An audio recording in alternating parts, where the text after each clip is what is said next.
Who was Rhaenyra Targaryen's first husband? Laenor Velaryon explained. Warning, major spoiler warning. Before we begin, this video contains major spoilers from House of the Dragon and George R.R. Martin's Fire and Blood.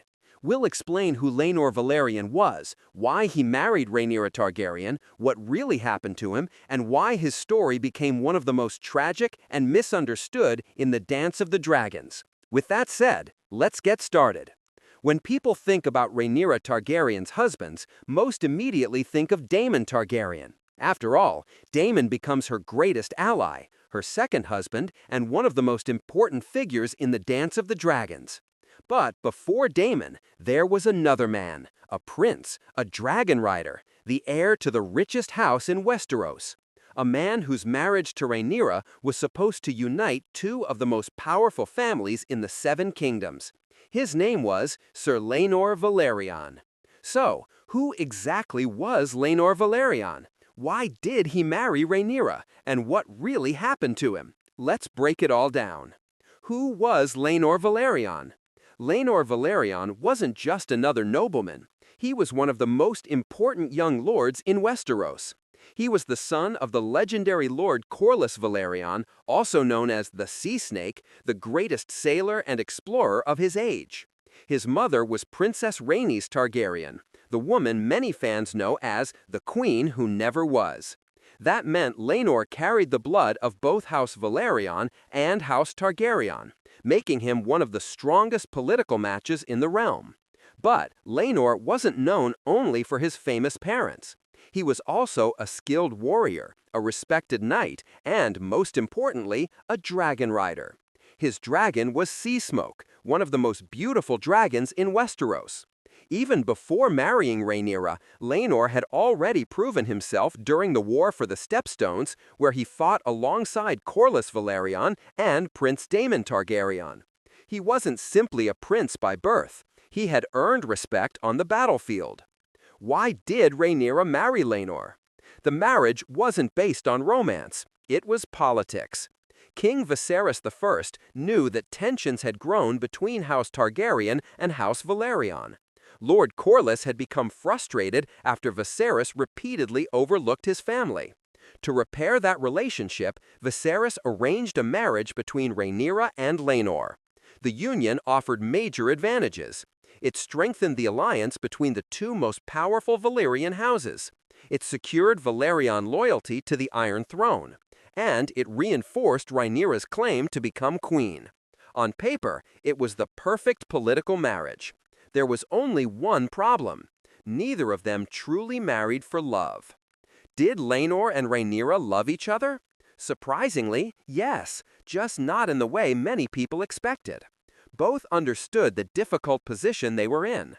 Laenor was attracted to men, something quietly acknowledged by both the books and the television series.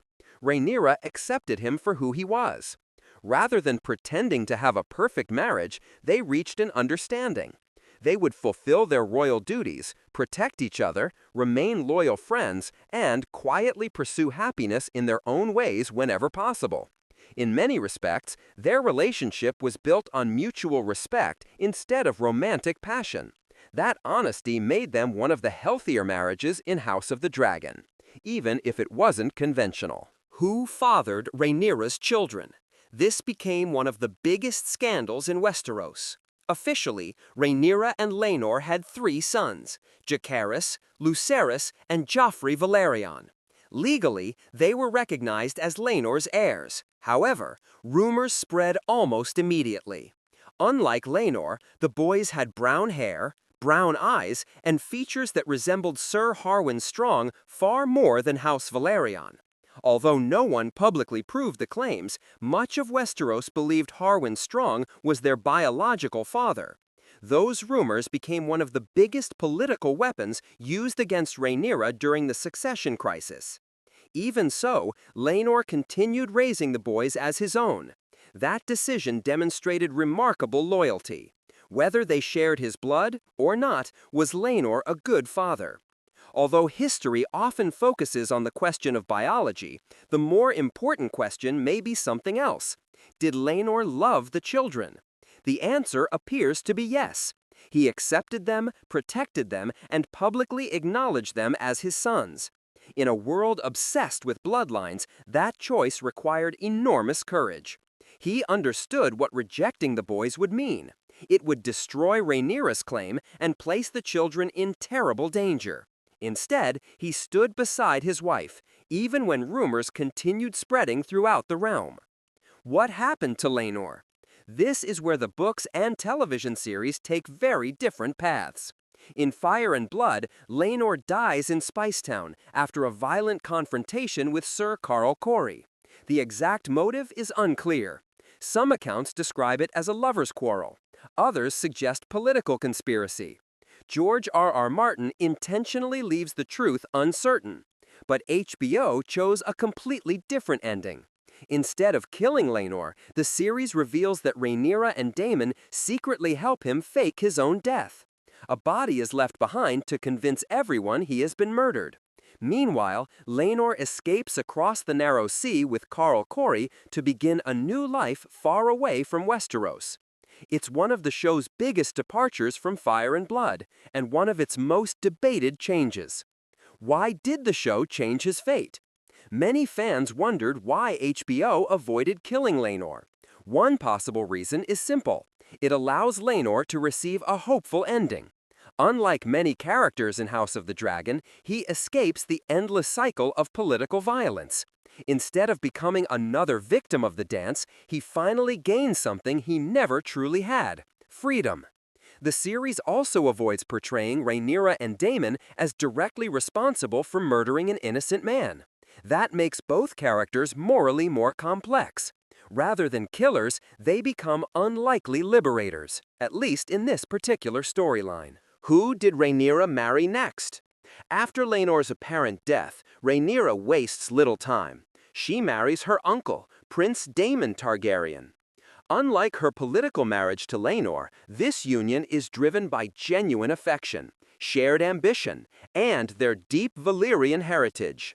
Together, they become the central leaders of Team Black during the Dance of the Dragons. But it's important to remember, Daemon was Rhaenyra's second husband. Laenor came first. And without his marriage, many of the political alliances that shaped the war would never have existed. Why Laenor's story matters. Although Laenor isn't always remembered as one of the dance's greatest warriors, his story remains incredibly important. He represents duty over personal happiness, acceptance over resentment, and loyalty during one of Westeros' most divided eras. He agrees to a political marriage, raises children many believe aren't biologically his, supports Rhaenyra's claim, and, in the television series, ultimately sacrifices his title and inheritance for the chance to live honestly. That's a remarkably tragic and surprisingly noble journey. Final thoughts. So, who was Rhaenyra Targaryen's first husband? He was Sir Laenor Velaryon, the son of Corlys Velaryon and Princess Rhaenys Targaryen, a respected knight, a dragon rider bonded to sea smoke, and one of the most politically important figures in the Seven Kingdoms. Although his marriage to Rhaenyra began as a royal arrangement, it grew into a relationship built on friendship, trust, and mutual respect. His story may not have the fiery romance of Daemon and Rhaenyra, but it remains one of the most emotional in House of the Dragon. Whether you follow the tragic version from Fire and Blood or HBO's more hopeful adaptation, Laenor Velaryon helped shape the future of House Targaryen in ways that changed Westerosi history forever. So what do you think? Did HBO make the right decision by letting Laenor survive? Or should the series have stayed faithful to Fire and Blood? Let me know your thoughts in the comments below. And if you enjoyed this breakdown, don't forget to like, subscribe, and turn on notifications for more House of the Dragon Explained videos, Fire and Blood lore, character breakdowns, and Westeros deep dives.